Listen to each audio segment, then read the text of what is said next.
I'm in Vienna to put a long overdue end to an unnecessary crisis.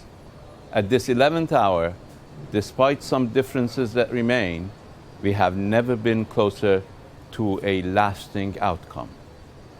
But there is no guarantee. Getting to yes requires the courage to compromise, the self-confidence to be flexible, the maturity to be reasonable, the wisdom to set aside illusions, and the audacity to break old habits. Some stubbornly believe that military and economic coercion can ensure submission.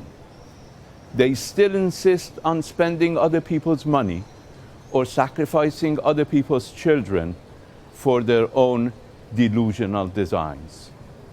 I see hope because I see emergence of reason over illusion. I sense that my negotiating partners have recognized that coercion and pressure never lead to lasting solutions, but to more conflict and further hostility. They have seen that 8 years of aggression by Saddam Hussein and his patrons did not bring the Iranian nation that stood all alone to its knees.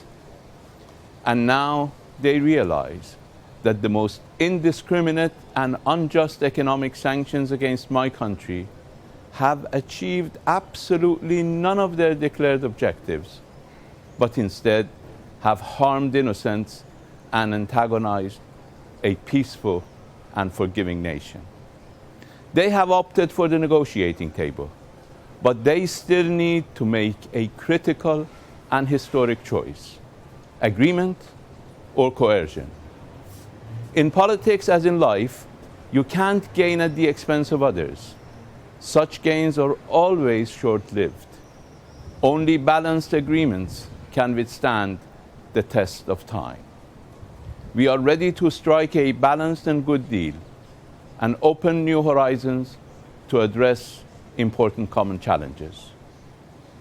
Our common threat today is the growing menace of violent extremism and outright barbarism.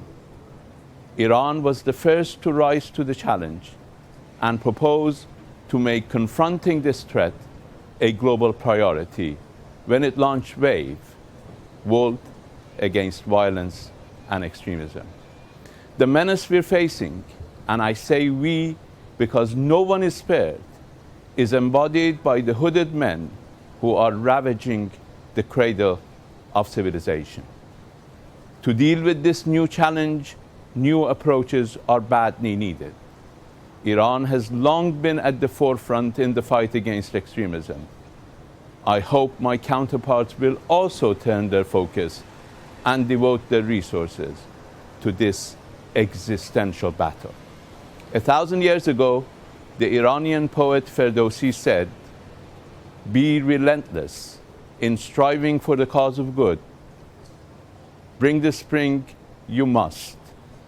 Banish the winter, you should." My name is Javad Zarif, and this has always been Iran's message.